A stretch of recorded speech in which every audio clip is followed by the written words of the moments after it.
The cult of personality.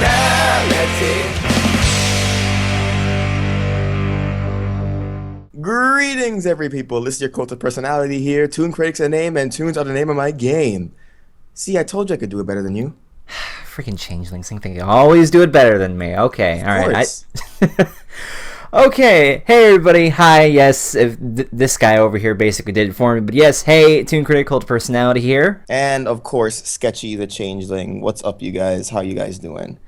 Yes, this little thing that we're doing, if you saw a while ago, me and I can't even say her name right, Lightning Diss, I'm just like... Wow. Lightning Shade. Diss. Oh, me and Lightning Bliss did a review of sorts on the Jungle Book, and I figure since current movies and whatnot are coming out that I want to review, I figure I'd ask someone who had just seen a current movie that we're going to discuss today, Angry Birds. And one Sketchy the Changeling here said, hey, I saw it and it wasn't that bad. So here I am like, oh, he's kidding, right? It's actually pretty bad. Oh, okay, never mind. I can see why. I can see why he said it was good. Yeah, it was really weird because I remember when they first announced it, like I think it was like a year ago when they first announced this movie, and I was like, you know what?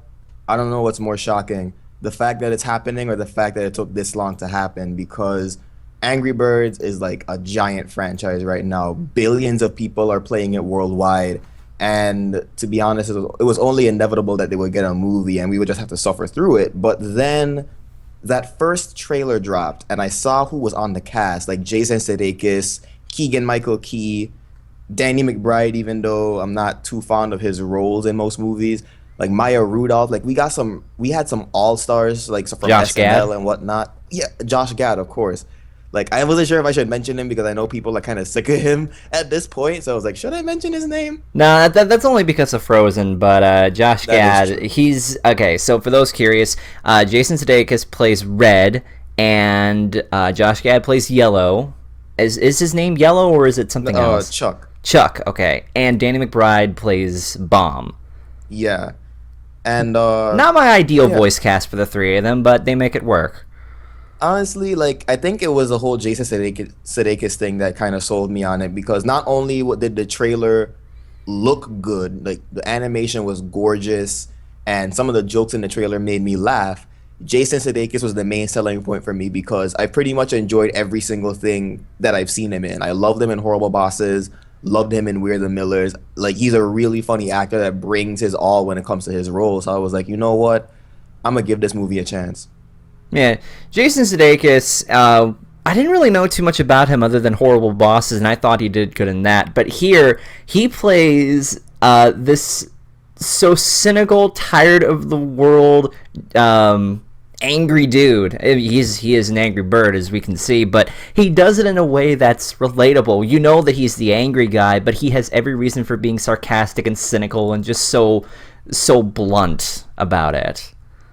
Yeah, and what really makes it funny is that he didn't really seem angry in the trailer, but then when the movie first starts and you see him build up to that first outburst, it's just, and it first happens, it's just, you lose it because it's so funny.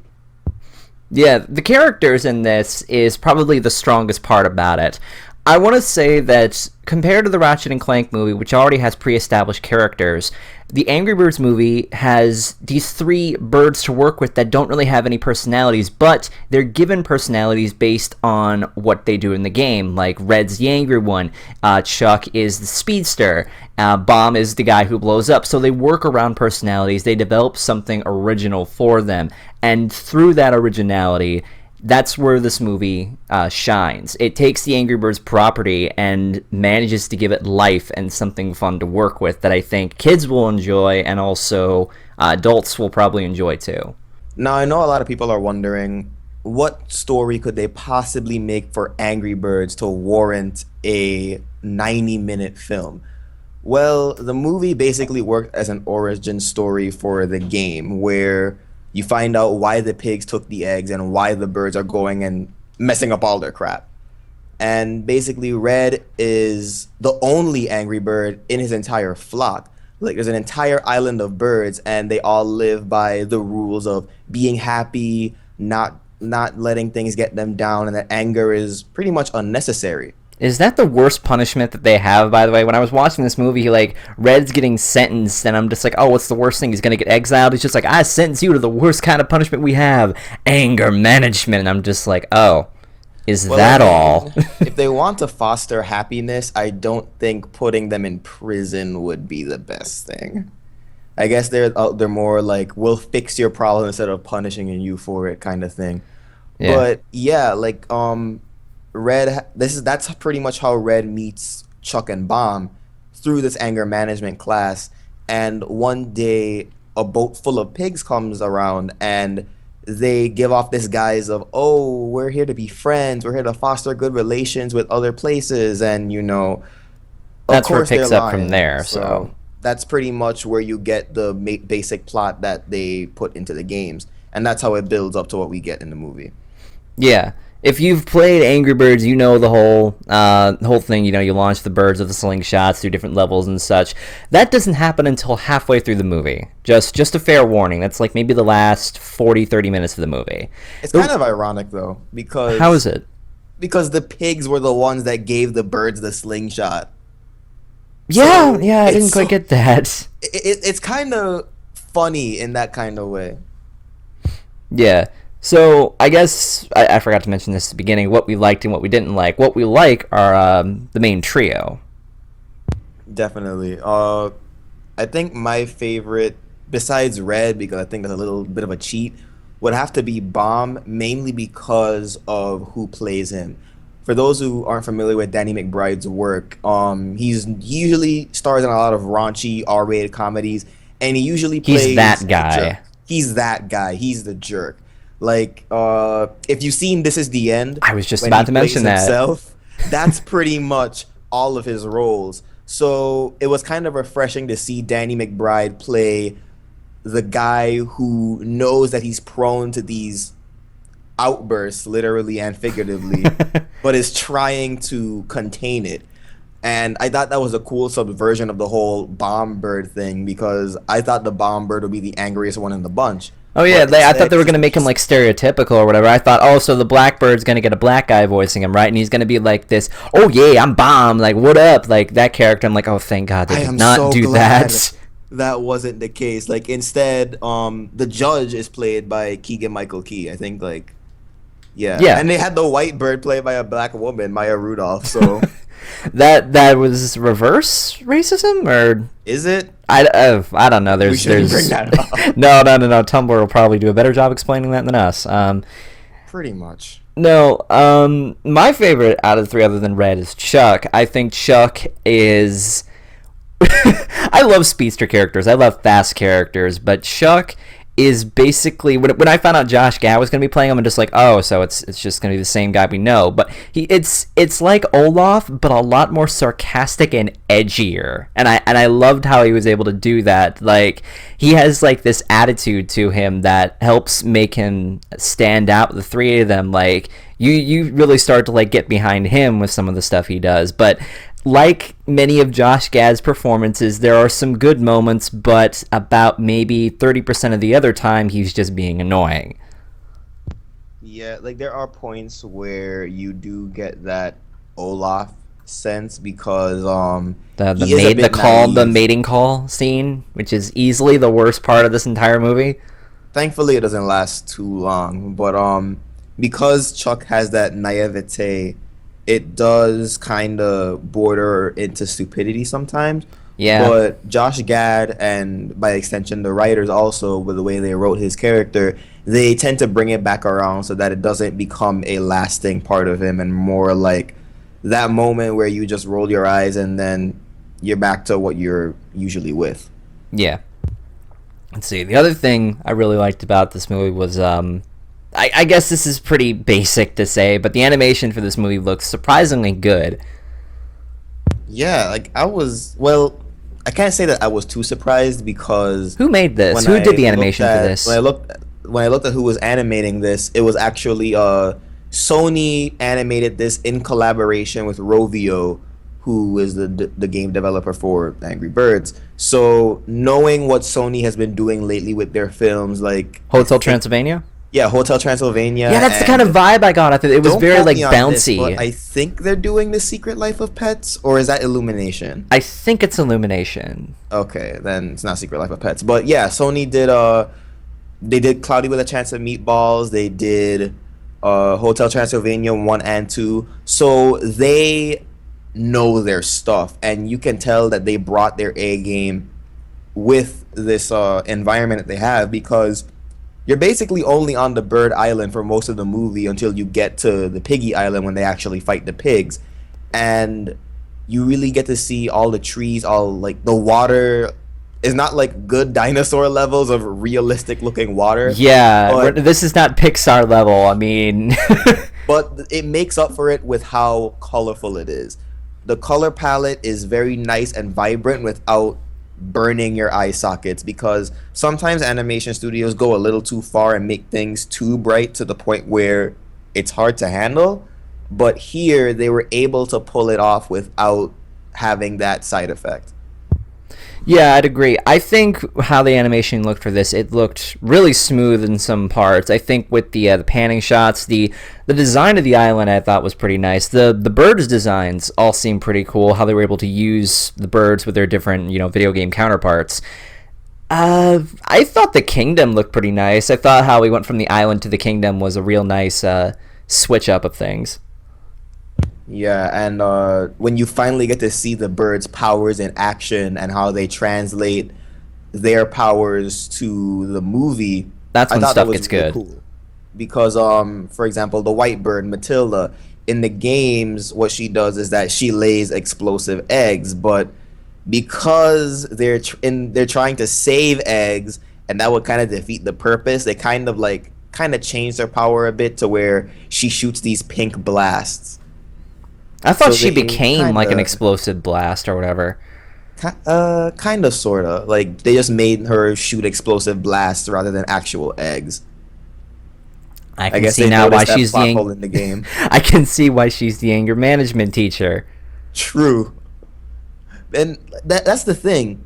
They manage to they even have like the other extra birds that you play as in the games. Like, aside from the main cast, you have the big red bird Terrence, who of course doesn't talk much. And Terrence was one of the best things in this movie, though. yet they make him so funny. Like, his initial introduction, because that's pretty much how you meet most of the birds, is through their anger management class.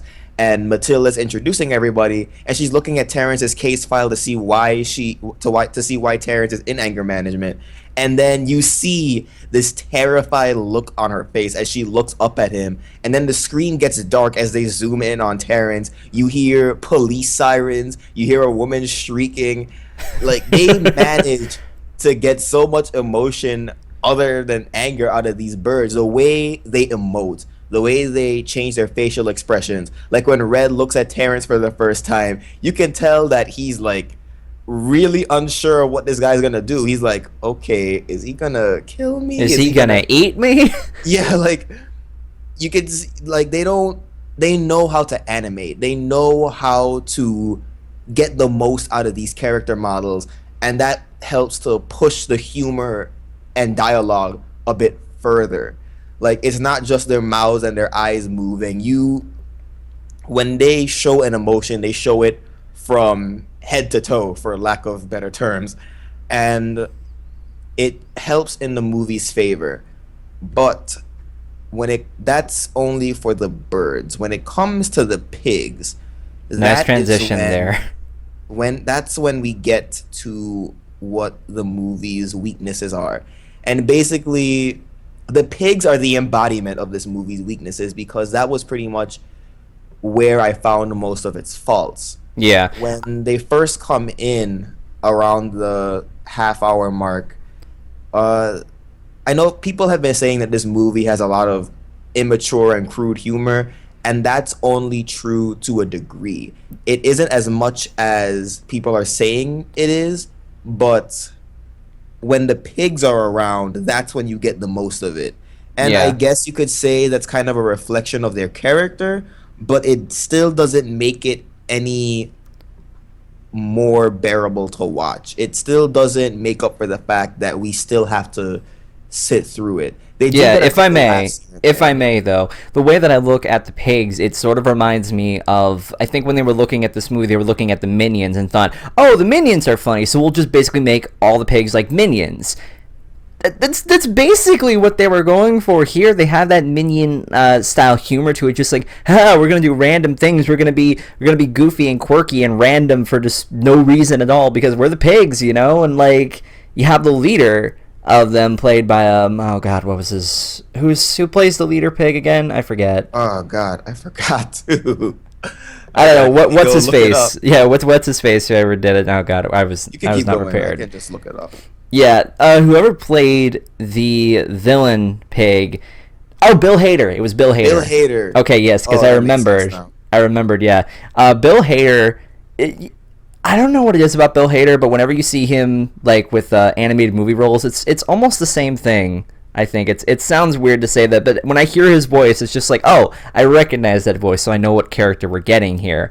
The leader pig is one of the worst parts of this movie, I think. He's really is. not funny. He doesn't have a good plan. He's just very obnoxious and annoying. So what ends up happening to him, you're kind of just glad. Also, in terms of the pigs, ham boning and country music, like, is this, do we need this? I know that this is like creative liberties because this was never an established personality trait with the pigs and the...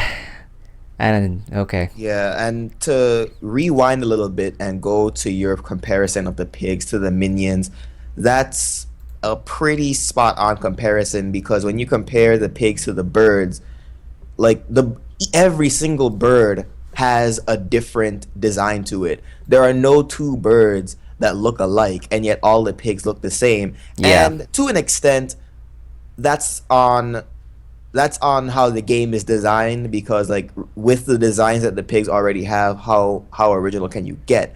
But at the same time, it does give off that Minions vibe, and I guess that's just a matter of poor timing because we just got the Minions movie. But you just can't, with that along with how they're written, you just can't shake the comparison there, and it does leave a bad taste in your mouth having to put up with the pigs. Thankfully, they don't dominate the movie when they're introduced. We still get a good deal of the birds, and that's when the movie starts to pick up speed again. It's pretty much whenever the pigs are the main focus of a scene, that's when the movie starts to Lose its steam. fall back. Yeah, lose its steam. No, I think the movie really... Okay, when I started watching this, there were some points in this that made me genuinely laugh. I was enjoying this movie. And then they made like some allusions to like what the Mighty Eagle character, and then they start looking for him. And that for me is when the movie just started falling apart. I'm just like, okay, what are you do? Oh, you're doing the mating calls now. Ha! Kids find this funny, loud, annoying noises, right? That's funny. Okay, can we move on? Okay, good, we've moved on. That brings me to the one point in this movie that so many people are laughing at, but when I look at this, I question how they got this into the movie. Okay, if you've seen the trailer, this isn't even a spoiler. It's the scene at the lake with Mighty Eagle, the piss joke. That scene, to me, I question why on earth they allowed this scene into the movie. I've seen a lot of different animated movies try to be cheeky, but this is the farthest I've ever seen them gone, just basically standing on the line and pretending to fall. Just like, oh, we're on the line, we're so edgy, look at us, we're right on the edge. And I don't know about all that. Like, I've seen worse from kids' movies. Like, I've seen scatological humor in kids' movies before that are worse than this. For those who don't know, that means poop jokes. Yeah. I've seen worse. I think the Rugrats movie might have had a worse joke than this. There's been some pretty... They seem to be more lenient on the dark stuff as opposed to, like, the really rude and inappropriate stuff. Like, when I think of this, I don't think you should have this kind of humor anymore in kids' movies. I think that the way that we're going about this is, like, you know, the piss jokes and, like, the scat jokes. Like, I think maybe we should... Oh, come on, dude. Not now, please. Oh, okay, hang on. Hi, there. Listen, I'm taking over for this because I don't believe what the heck Toon is saying. All right, hi. Who the hell is this? Oh, hey, Sketchy. Yo, bro, what's up, man? Uh, um, Tune again. Who is this? Who do you think? No. This ain't Toon. This is Cartoons up in here. Sorry, listen. I was listening to what he had to say about the whole censoring thing. Because he was about to say that we should censor this movie for, like, the piss joke. I mean, no. No. N to the O. Listen. In this sort of environment with these sort of kids movies, I think it's perfectly okay that you have jokes like this because kids, they're going behind they're going behind the table in a sense to figure out these kind of jokes anyway. You can't exactly censor this or save their precious little minds from jokes like these. Listen, we live in a day where a kid can just get his hands somehow on a Grand Theft Auto game, and you mean to tell me that people are getting upset over a piss joke? There are far worse animated movies that have made far worse jokes than this, so any chance of them Okay, sorry about that. I had to wrestle control from him. He was about to go on a rant. Anyway, hi. You need to get yourself together. I know, I really have to get that under control. I'll probably edit that out anyway. Anyway, yeah, the humor in this movie is a very mixed bag. There were parts that made me laugh, but there were some parts that just really made me cringe. And I know we had a discussion before about this, about how cringe shouldn't be like, just a general excuse, but the term cringe it's a very negative statement, and if it makes you cringe, it can be either a good way or a bad way, but it's mostly a bad way. It really helps kill the mood. I can kind of see where you're going from that. Maybe it's just because I have a higher tolerance threshold when it comes to things like this, but I do see what you're saying though. The Mighty Eagle segment that they have halfway through the movie, looking back on it, it did drag on for a bit. Like, there were some parts, especially when they're on their way to go see him, like going through the journey to climbing up the tallest mountain on the island to find him. I feel as though that kind of dragged on more than it had to. And the whole point of this scene is basically to show that you need to solve your own problems and you got to do it by being yourself. It's pretty much the moment where Red learns that anger is sometimes necessary, and there are cases where you can use your anger to your benefit. That's the whole point of this scene, because he's disillusioned by the fact that his hero isn't who he turned out to be. And that was a really powerful moment in the movie for me. But think of how much more impact it would have had if they hadn't spent so much time on it. Like, I feel this is more of a less is more situation, because like once we realize, okay, Mighty Eagle isn't who we thought he was, then they just keep hammering it in, like, okay, we get it, this guy, he sucks, he's not who he used to be, he might not even have been all that to begin with. But it does, I wouldn't say it gets to the level of cringe, but the amount of time they spent on this made me feel like we could be moving on from this. And once we do, the movie, again, it ramps up for the second half, and that's where the rest of the movie goes over pretty well for me. Like, after that part, I think, I guess we can actually wrap this up, because those are really only things we had to say. Overall, the way that the movie was able to save itself in the end, because the beginning is pretty good, the middle kind of is but the third act really helps bring everything together in the end. It saves itself, so I'm just sitting here like, okay, you had a good go, you kind of stumbled, but you were able to save yourself. So for that, I will say this was a good movie. It's actually worth seeing. Yeah, I definitely say this is worth seeing in the theater. And I think that a lot of animated movies lately have been falling for that same issue of where it starts off really good, and then in the middle they start to trip up a little bit, and then they either pull themselves together in the end, or they just fall completely flat. And I guess that's just something that a lot of people who are working on the animation, whether it's directors, writers, the whole development team as a whole, I think that they should take notice of that and apply that to future endeavors, because there are a lot of movies coming out, like the Sly Cooper movie. like I'm really hoping for that to do well. And with the way Ratchet and Clank went, I hear so many people saying that this video game movie was better than Ratchet and Clank. and I'm one of those people, to be completely honest. I disagree. I still had more fun with the Ratchet and Clank movie because it was something I'm familiar with, but I will give credit to Angry Birds for being, I guess, brave in a sense and trying something original with their content. Yeah, like the reason why I would say Angry Birds does better for me is because, first of all, I don't have a dog in this fight because I'm neither a fan of Ratchet and Clank nor Angry Birds. Like, I've played those games. I played like a minimum amount of those of each game, and I don't really have an attachment to either franchise. But when it comes to the experience I had with Ratchet and Clank versus the experience I had with Angry Birds, I felt that Ratchet and Clank was more of a rental to watch with a bunch of your school friends. Oh to yeah, see, that's the let's good go thing see about this. But with Angry Birds, not only did I get more consistent laughs out of it and more consistent enjoyment out of it, but they had a lot less to work with. And I get you could say that's either an advantage or a disadvantage depending on how you look at it, because if they don't have anything to work with, that means they have a lot of creative freedom. But at the same time, if they don't have anything to work with, then they have to come up with a new story that nobody knows and nobody has any pre-established faith in. So again, depending on how you look at it, how much Angry Birds had to work with can be an advantage or a disadvantage. But for me, I think that because it was able to pull everything together with how little it did, that just makes the movie that much stronger for me. Yeah.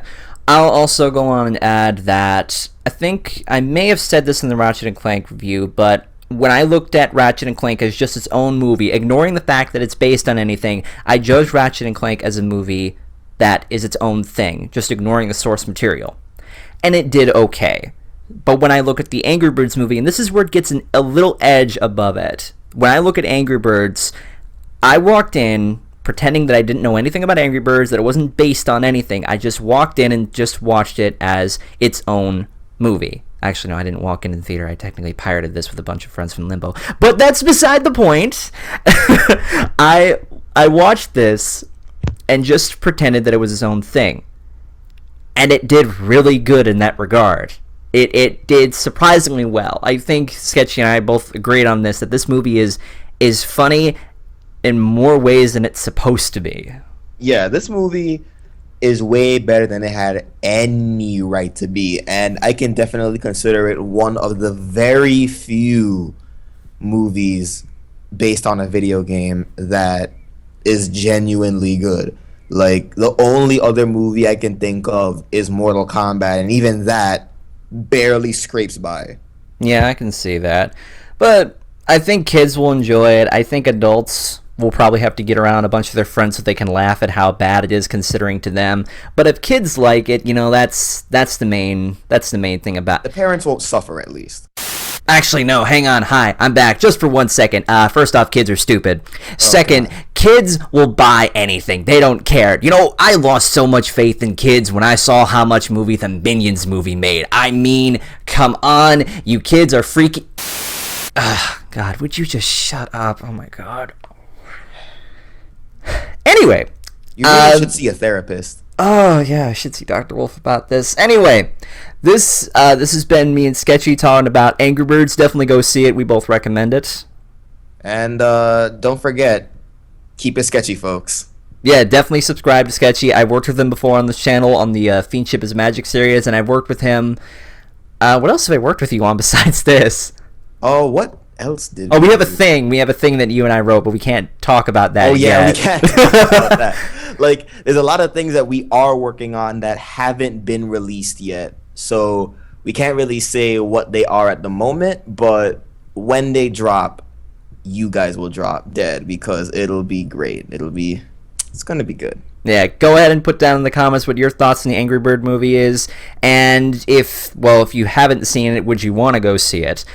What other video games do we have this? Oh, that's right, Warcraft and Assassin's Creed we still have, and apparently Warcraft kind of sucked. Well, I was never a fan of Warcraft, so I wasn't going to see that movie to begin with. Assassin's Creed, I'm more of a moderate fan of, so... I have not played a single one of those games. I feel bad. The only one I haven't played was 2, but and Syndicate because I haven't gotten it yet. But Yeah. Yeah, I'm not sure what they're gonna do with this movie, and I'm not sure if I'm gonna see it in the theater either because I'm not that big of a fan of it. But if it's good, it's good. We'll just have to see. Yeah. I think we can also agree that Zootopia was still better than this. Zootopia is the best animated movie this year, and I don't think Angry Birds was able to quite knock it off its feet. That's like saying comparing some other '90s movie to The Lion King. That's a very unfair comparison. Well, no, Zootopia is still my favorite animated movie this year. I agree with you, but that's kind of unfair. Like that's like comparing a second-rate pop star to someone like Michael Jackson. Like, of course Michael Jackson's better. Like, it's not. It's an unfair comparison. Maybe that's just me. All right. Anyway, as always, like, comment, subscribe, do all that fun stuff. Twitter, Patreon, all that good stuff. With that being said, you's keeping it sketchy. I'm the Toon Critic, keeping you totally tuned for your entertainment. Stay awesome. Bye.